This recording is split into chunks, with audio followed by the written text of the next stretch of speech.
ओम नमः शिवाय। मैं हूँ Shivangi Shulta Rai Chatterjee. Welcome in my channel Shulta's open window Gemini. ये आपका रीडिंग है 16 फरवरी से 28 फरवरी 2025 की एनर्जी के ऊपर ये रीडिंग है। ये 3 कार्ड का रीडिंग होगा। आपका love, relationship, career, finance, health, overall energy सब कुछ देखते हुए इस रीडिंग को हम लोग करेंगे। तो चलिए देख लेते हैं जेमिनाई के लिए सेकेंड हाफ फरवरी क्या लेके आ रहा है। Gemini, Gemini and Gemini, king of air in your love area. Love sign में, लव एरिया में आपका king of air energy. Okay, आपका करियर एंड फाइनेंस में है चैरियट यानी moving forward energy, and your overall energy में 5 of fire. Beautiful. मुझे ऐसा लग रहा है जैसे आप अपना रिश्ते को काफ़ी अच्छी तरीके से हैंडल कर रहे हो। कामकाज की जगह पे भी आप बहुत ही प्राइड के साथ फेस ऊपर, चिन आप ऐसे करके प्राउडली आप काम कर रहे हो, आगे बढ़ रहे हो सक्सेस की तरफ। एंड ओवरऑल जो एनर्जी है ना, दैट इज़ 5 ऑफ फायर, यानी समथिंग न्यू, एक कुछ नया क्रिएट करने का जो एक जुनून रहता है ना अपने अंदर, वो जुनून भी मुझे दिख रहा है कि you are ready. Because why you are ready? Because you are focus. देखो, फोकस है card number 4, focus. Because you are focus, आपको मालूम है आपको क्या चाहिए। जब एक इंसान को पता चल जाता है ना कि मुझे ये चाहिए, तो उसको फिर उसके पीछे दौड़ने में प्रॉब्लम नहीं होता। मोस्ट ऑफ द पर्सन के लिए क्या होता है ना, उन लोग को मालूम नहीं है कि उनको क्या चाहिए। इस परिस्थिति में ना प्रॉब्लम हो जाती है। So you know Gemini what you want, तो इसीलिए you are going good, very nice. इस कार्ड को फिर बाद में हम आपके इस रीडिंग में कितना और इम्पोर्टेंट है उसको बाद में एनालिसिस करेंगे। फिलहाल लेनोर्मन डेक से 3 कार्ड और लेंगे रीडिंग को आगे बढ़ाने के लिए। अगर आप मिथुन राशि के जातक है या तो फिर मिथुन लग्न के सन मून राइजिंग, कहीं ना कहीं अगर आपको ऐसा मतलब कहीं ना कहीं आपका जेमिनाई एनर्जी है, तो आपका एनर्जी के साथ इस रीडिंग का एनर्जी का कुछ ना कुछ मैचिंग आपको ज़रूर मिलेगा। ठीक है, तो चलिए देख लेते हैं। Owl, wow.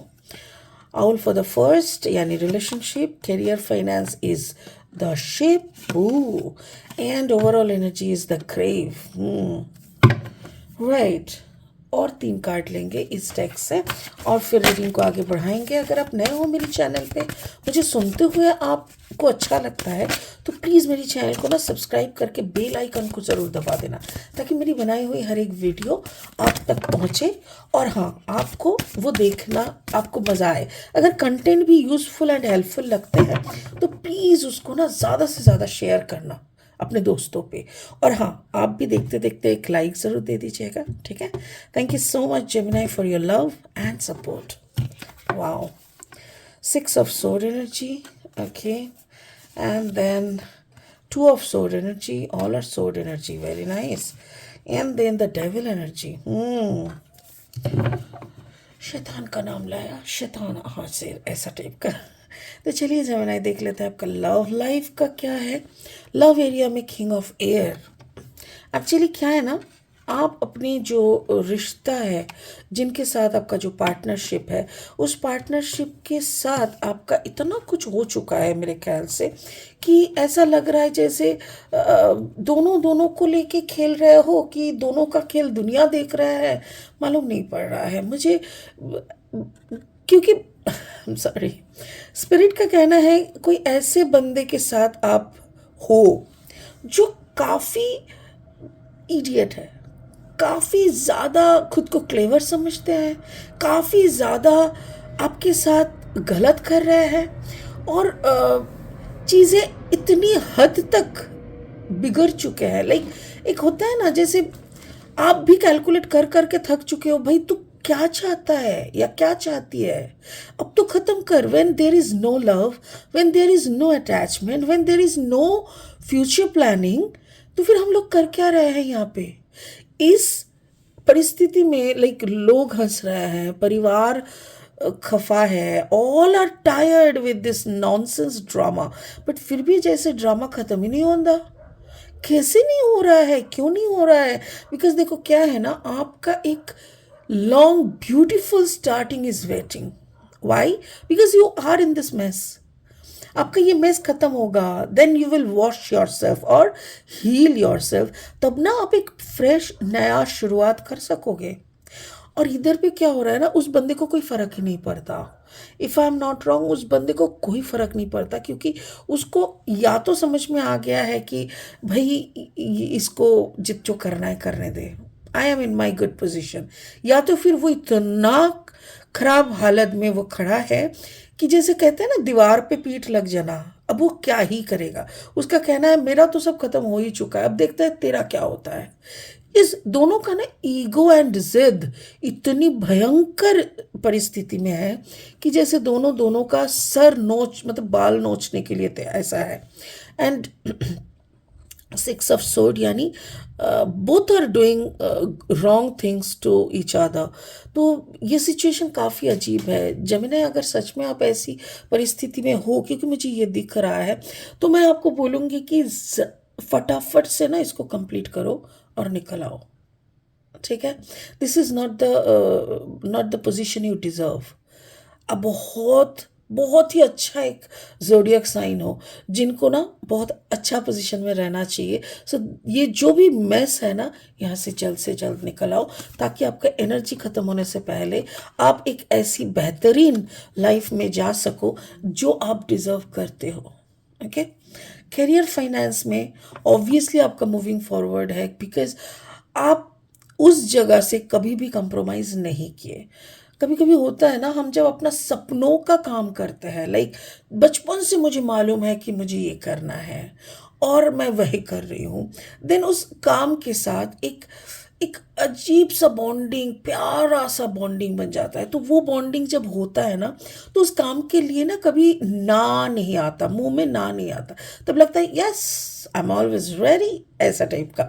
सो आप उस काम के लिए आप आगे बढ़ रहे हो, नो मैटर वॉट। आप हर कोई दिशा में, हर परिस्थिति में, हर सिचुएशन को अचीव करने के लिए, कोई भी हद तक जाने के लिए आप तैयार हो। और मेरे को ऐसा लग रहा है कि आने वाले कुछ टाइम के अंदर में भी मार्च में आपको अलग सा कोई कंपनी से ऑफर आ सकता है, जो कि दूसरा कॉन्टिनेंट में हो सकता है, या दूसरे देश में, या दूसरा शहर में, जो शहर में शायद समुंदर है, और ऐसे शहर में आपका ट्रांसफ़र हो सकता है। अगर आप पकड़ लो दिल्ली में रहते हो, तो आपका बॉम्बे में हो सकता है, आपका कलकत्ते में हो सकता है, आपका तो ऐसे होने से चेन्नई के कोई भी जगह पे हो सकता है। तो आपको ऐसा ट्रांसफ़र होने का संभावना है।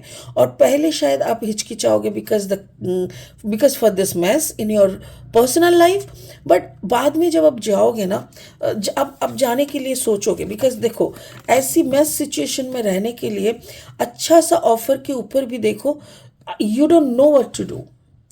अपना खुद ही को पूछ रहे मैं करूँ तो क्या करूँ, ये झंझट से निकलूं कि उधर पे जाके अपना, आपको मालूम है कि आपको करना है, आप डेफिनेट हो कि नहीं मेरे मतलब मेरे काम, मेरे जो प्रोफाइल है, मेरा जो वर्क प्रोफाइल है, उसमें मुझे कोई कंप्रोमाइज़ नहीं करना, you are sure about that. But होता है ना कि एक लीगल, मुझे देखो यहाँ पे लिब्रा का साइन दिख रहा है, दैट मीन्स कुछ लीगल मेस है। तो ये लीगल मेस को कैसे हैंडल करेंगे अगर ट्रांसफ़र हो गए तो?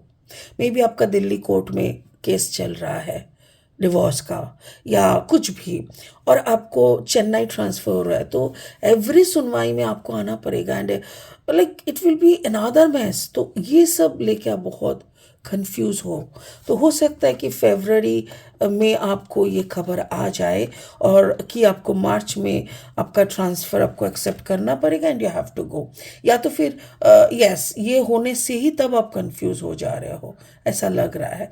ओवरऑल एनर्जी देखो, 5 ऑफ फायर। हाँ, स्पिरिट का कहना है एज सुन एज पॉसिबल अगर आप चीज़ों को ख़त्म कर रहे हो, लाइक द लीगल मेस और द रिलेशनशिप मेस, इसको अगर आप दफना रहे हो, मिट्टी डाल रहे हो उसके ऊपर, ये आपके लिए अबांडेंस है, बेहतर है। कि card number 8, 8 is the sign of abundance, like good fortune और अच्छा। तो अगर आप इस मेस को अगर दफना सकते हो जल्द से जल्द, तो आपके लिए अच्छी एक नया शुरुआत होगा। और वहाँ पे जाने से क्या होगा ना, कोई पीछे से कोई ब्लैक एनर्जी का बुलावा भी नहीं रहेगा, लाइक आपको मेरे को तो जाना पड़ेगा, डेट आ गया, ये है वो, कोई किसी ने कुछ कर दिया, ये सब नहीं रहेगा। बट जब तक आप इसको दफना नहीं रहे हो ना, there is always something in your head. देखो ये हेड में है, ये सर पे है। शैतान हमारा सर लेके, लाइक हमारा बुद्धि को लेके ही तो खेलते हैं, कठपुतली बना देते हैं। कैसे? हम एक ही बात को सोचे जा रहे, सोचे जा रहे, सोचे जा रहे, हाय, और फिर अचानक से हमको लगा क्यों हम एक ही को सोच रहे हैं, when I don't like this why I am thinking so much. फिर मैं दूसरा जगह पे बुद्धि को ले जाने का कोशिश कर रही हूँ, but the devil is not giving me the permission to do so. तो ये होता है शैतान का कब्जा। तो वहाँ से आपको निकलने के लिए आपको इस चीज़ को ख़त्म करना पड़ेगा, ये मैस को ख़त्म करना पड़ेगा, तभी आपका एक ब्यूटीफुल सा एक नया शुरुआत होगा, जिस शुरुआत में आपकी बुद्धिमत्ता को आगे रखा जाएगा, लाइक आपकी इंटेलिजेंस के इंटेलेक्ट को, और आप बहुत अच्छी तरीके से सब कुछ एग्जीक्यूट करते हुए सारे चीज़ों को अच्छी तरीके से समझ के ज़िंदगी को आगे बढ़ाने का काम करेंगे। बट इस चीज़ को करने के लिए आपको ये जानना बहुत ज़रूरी है कि आपका फोकस कहाँ पे है, आप एग्जैक्टली ज़िंदगी में चाहते क्या हो। लड़ाई करते जाना है, is this the third world war? No ना baby, I am sorry, but सोचो, you have already wasted so long time। पता है, अगर शांति से घर का दरवाज़ा लगा के, कुंडली लॉक करके, लाइट ऑफ करके, चुपचाप बैठ के शिव जी की तरफ देखते हुए आप सोचोगे ना कि क्या कर रही हूँ मैं या क्या कर रहा हूँ मैं, तो आपको जवाब आएगा, you are fighting a ego fight जिसका कोई एंड नहीं होता। आप एक ऐसे इंसान से, ऐसी परिस्थिति से लड़ रहे हो जो कि maybe it was your karma, but now you are creating some new bad karma जो आपको करने का ज़रूरत नहीं था। बट ईगो की क्लैश में आके आप ऐसी फंसे कि आप वहाँ से निकल नहीं पा। अभी भी वक्त है जिमिनाई, मैं कहूँगी फोकस कहाँ पे है वो देखो। अगर फोकस आपका प्यार में है तो ये देखो कि रिश्ते में प्यार है कि नहीं, और जब देखोगे कि रिश्ते में प्यार ही नहीं है तो दैट मीन्स वो लड़ाई आपका है नहीं, वहाँ से निकल आओ। और अगर ये फोकस आपका करियर में है तो करियर में फोकस करो ना, दूसरी जगह पे करके क्या फ़ायदा। सो जेमिनाई, मेरे को ऐसा लग रहा है आपको सब मालूम है, you have all the answers. बस पीछे हटने की जो एक होता है ना, आपको लग रहा है आप पीछे हटोगे ना तो सामने वाले हंसेंगे, हंसने दो, हंसने दो, क्या ही हो जाएगा। बट इस पड़ाव को एक बार पार कर लोगे ना, then there is a beautiful world waiting for you Gemini. Please निकल आओ, मैं आपको बार बार रिक्वेस्ट कर रही हूँ, प्लीज़ निकल आओ। इस जंग में कुछ भी जायज़ नहीं है और कुछ भी आपके लिए नहीं है। प्लीज़ लिव दिस थिंग, ठीक है? I think you understand. इसी उम्मीद के साथ मैं इस रीडिंग को यहीं ख़त्म करती हूँ जेमिनाई। खुश रहे, ओम नमः शिवाय का जाप करते रहे, बहुत जल्दी फिर आएंगे आपके पास। Bye bye.